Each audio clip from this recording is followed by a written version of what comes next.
अस्सलाम वालेकुम। कैसे हैं आप लोग? उम्मीद करती हूँ ठीक होंगे और रमज़ान गुज़ार रहे होंगे।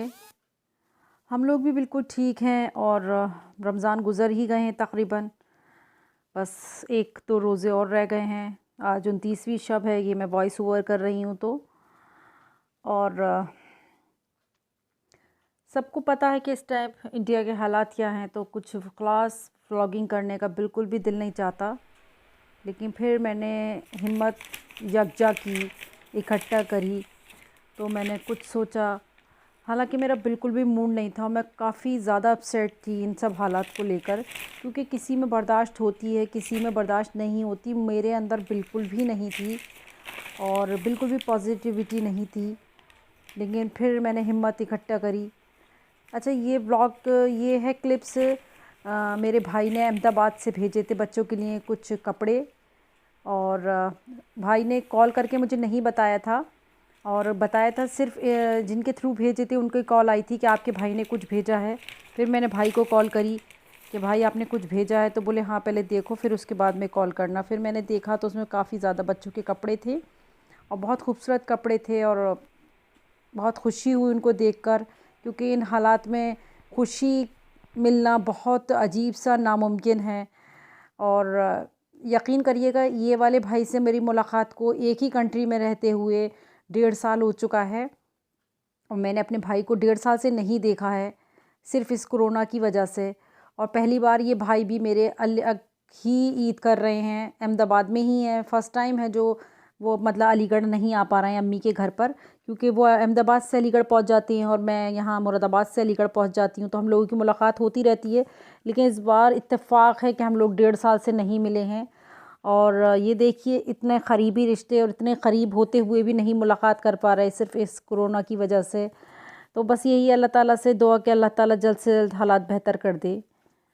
अच्छा, बच्चे काफ़ी एक्साइटेड थे, मामू की तरफ से गिफ्ट मिलने हैं जो इनको, और काफ़ी उन्होंने चॉकलेट्स वगैरह भी काफ़ी कुछ भेजा था, तो बस बच्चे उसी को लेकर एंजॉय कर रहे थे।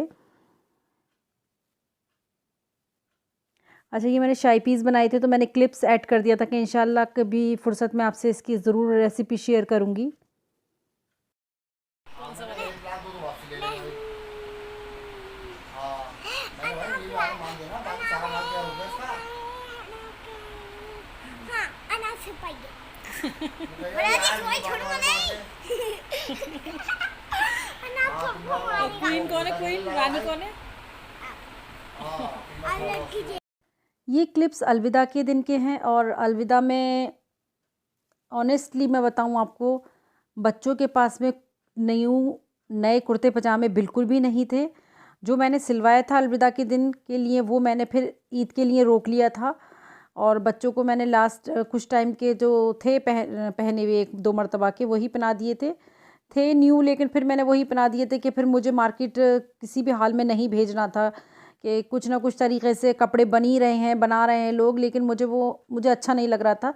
मैं सेटिस्फाइड नहीं थी, मुझे नहीं मार्केट जाना था, या फिर मुझे कहीं से भी अरेंज नहीं करना थे। तो जो घर में थे वही पहना लिए, और जो एक नया था सूट, वो बच्चों का मैंने ईद के लिए रख लिया है। मेरा सूट भी इसमें से कुर्ता नया है, लेकिन ये प्लाज़ो जो है वो पुराना ही है, क्योंकि लॉकडाउन को लगभग 1.5 महीना हो चुका है, तो कुछ भी ऐसी तैयारी वगैरह कुछ नहीं हुई थी। तो जो है जैसा है उसी में हम लोग अपने ईद और अलविदा वगैरह कर रहे हैं। अच्छा, ईद मनाने का मकसद 2 है, कि लोग ये कह रहे हैं कि ईद मनाइए या ईद मत मनाइए। तो सच में तो खुशियाँ मनाने का इस वक्त बिल्कुल भी दिल नहीं है कि अगर हम खुशियाँ मनाएं, क्योंकि हर घर की कंडीशन, बहुत ज़्यादा घरों की कंडीशन हमें पर्सनली पता है कि किसके घर में क्या हादसे हुए हैं, क्या हुआ है, और अपने मिलने जुलने वालों में और सब जगह क्या कंडीशन है, हमें बिल्कुल क्लियर पता है कि इंडिया की क्या कंडीशन है। तो कि हमें ईद मनानी चाहिए। लेकिन पहले मेरा भी इरादा कुछ नहीं था कि मैं व्लॉग करूँगी या फिर मैं ईद के लिए कुछ स्पेशल आपको व्लॉग्स दिखाऊंगी। लेकिन फिर कुछ क्लिप्स ये आने लगे कि आप ईद नहीं मनाना है, लेकिन फिर एक सुन्नत ये है कि अगर 30 रोज़े रखे हैं तो आप ईद भी मनाएंगे, आप मीठा भी खाएंगे, आपके पास अगर हैं कपड़े तो नए पहनेंगे। फिर सबसे बड़ी बात पॉजिटिविटी के लिए है कि आप पॉजिटिव रहिए, आप मसरूफ़ रहिए। हालांकि मेरा बिल्कुल भी दिल नहीं था, बिल्कुल भी मेरी वीक मैं मेंटली और सब तरीक़े से सभी लोग इस टाइम बहुत ज़्यादा वीक हैं। और फिर मैंने हिम्मत इकट्ठी करी और थोड़े बहुत मैं घर के कामों में लगी कि इससे थोड़ा सा ध्यान भी बटेगा। जो ये खौफ़ है वो थोड़े से उस खौफ़ से निकलेंगे हम लोग। और ईद का तो नाम आने जाने का है, मिलने का है, मिलाने का है, वो सब कुछ तो है ही नहीं। ये देखिए मेरा नेल्स टूट गया। मैं इतने तो नहीं बढ़ाती, बस थोड़े से बढ़ाती हूँ, लेकिन ये टूट गया। हाँ, आज मैं कर्टेंस डाल रही थी कर्टेंस के फैब्रिक में और ये टूट गया मेरा नेल्स। इतने नहीं बढ़ा रही थी, छोटे छोटे से थे, वो भी मेरे ईद से पहले मेरे ख़राब हो गए। किस किस के साथ ऐसे होता है कि ईद से पहले नेल्स टूट जाते हैं? मेरे साथ तो अक्सर होता है। या तो मेरे नेल्स अनहेल्दी हैं, वीक हैं, या पता नहीं। और ये देखिए, ये कर्टेंस मैंने जो उतारे थे, दूसरे डाले थे, तो हाथ के हाथ मैं इनको वॉश भी करती जा रही हूँ, तो ये टूटे हैं, इनसे फंस कर टूटे हैं मेरे नेल्स। अजीब सा वक्त है इस वक्त, और बच्चों के बहुत ज़्यादा लॉन्ग हेयर हो रहे थे, और मैंने काफ़ी कोशिश करी कि मैं जब तक कोशिश करती रही बाल कटिंग करने की बच्चों की, लेकिन अब हद से ज़्यादा बच्चों के बाल बहुत ज़्यादा ख़राब हो चुके थे। वो कटिंग से भी कंट्रोल नहीं हो रहे थे मुझसे, तो फिर हमने बार बार को बुलाना पड़ गया था, और काफ़ी सैनिटाइज़ वगैरह करके और उसको अच्छे से उसने करा था, ऐसी बात नहीं है। तो फिर काम करे भी जाते हैं, डरते भी हैं, काम करते भी हैं, तो बस यही था। तो बच्चों की कटिंग करवाई हम लोगों ने।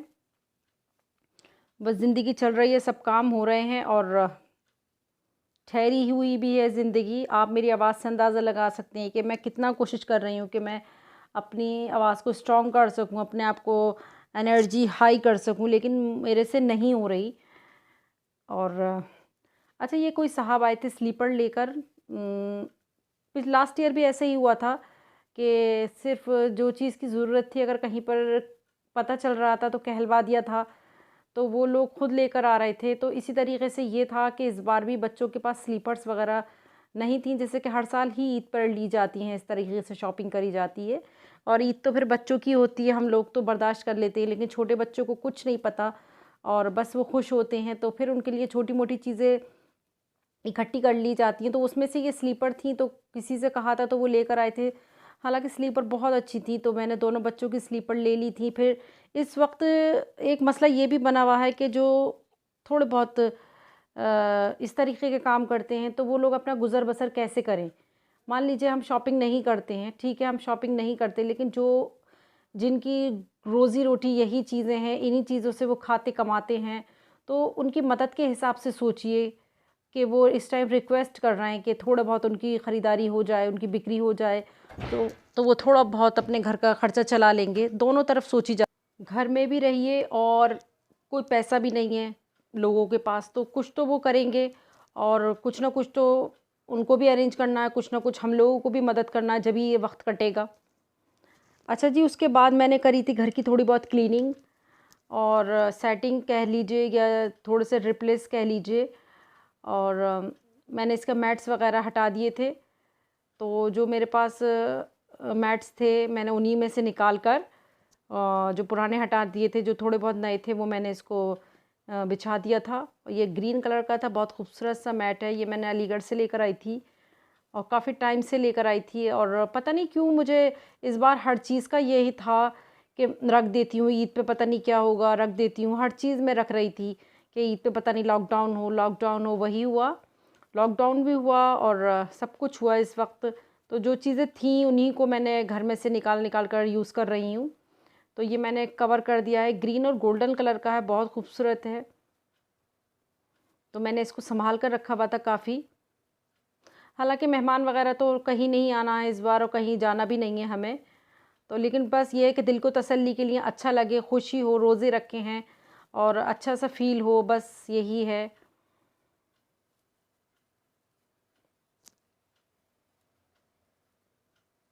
हालांकि स्टार्टिंग में मैं बहुत डरी थी, इस बार मैं बहुत ज़्यादा डर गई थी, लेकिन फिर मुझे मेरे अम्मी की तरफ घर में सब ने समझाया, जितने भी मिलने जुलने वाले थे सब ने मुझे बहुत ज़्यादा समझाया। तो अकेली रहती हूँ तो इस वजह से दिमाग कहते हैं ना कि खाली होता है।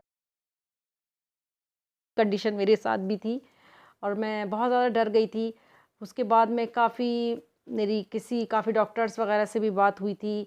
सब ने ही मुझे काफ़ी समझाया था, तो उससे थोड़ा-सा मुझे थोड़ा-सा मैं मतलब थोड़ा-सा मेरा माइंड कंट्रोल हुआ था और उसके बाद मैं थोड़े बहुत कामों वगैरह में लगी थी। तो बस यही था, मैं घर की थोड़ी बहुत सेटिंग करके चल रही थी। हालाँकि मुझे बहुत ज़्यादा कोई बहुत ज़ोर-शोर से कोई ईद नहीं मनानी, और ईद भी तो अपनों के साथ ही मनती है, जब अपने ही नहीं है तो फिर कैसी ईद। बस ये था कि बच्चे खुश हो जाएँगे, तो हल्की-फुल्की सेटिंग करके चल रही हूँ मैं घर की।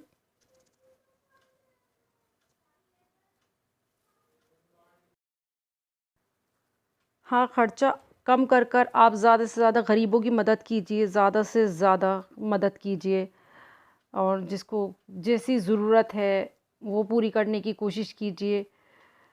आप उसको किसी भी सूरत से उनकी मदद कीजिए, पैसे से, कपड़ों से, जिसको जो चीज़ चाहिए। ये बुरा वक्त है, मिलजुल कर एक साथ में कट जाएगा इंशाल्लाह। और हर किसी के ही घर में परेशानी है इस वक्त, और गरीब अमीर कुछ भी, कैसी भी मदद कीजिए। सबको इस वक्त एक दूसरे के सहारे की बहुत ज़्यादा ज़रूरत है, और मोरल सपोर्ट कह लीजिए इसको, कुछ भी कह लीजिए। ज़रूरी नहीं है कि आप एहतियात के साथ में एक दूसरे का हाथ बटाइए, उनकी मदद कीजिए, किसी भी तरह से करिए। अल्हम्दुलिल्लाह मैंने जितना हो सकता है हम लोगों ने किया, बस अल्लाह ताला कबूल फ़रमाए। अच्छा, ये है मेरे हेल्पर्स के कपड़े वग़ैरह, काफ़ी हद तक मैं दे चुकी हूँ, ये थोड़े बहुत बचे थे, तो ये मैंने सोचा थोड़ा-सा आपसे शेयर कर लेती हूँ। ये मेरे हेल्पर के यहाँ पेटा हुआ था, तो उसके छोटे से छोटे कुर्ते पजामे वग़ैरह थे, और उनके लिए मैंने कपड़े वग़ैरह बनाए थे। काफ़ी बार जा चुके हैं और बस थोड़े बहुत बचे थे, वो सिल भी चुके हैं उन लोगों के कपड़े। तो बस मुझे आज यही शेयर करना था व्लॉग। आज का मेरा व्लॉग कैसा लगा कमेंट्स करके ज़रूर बताइएगा। दुआ में ज़रूर याद रखिएगा, और अच्छे से रहिए, हिम्मत के साथ में रहिए, खुश रहिए, एक दूसरे की मदद कीजिए।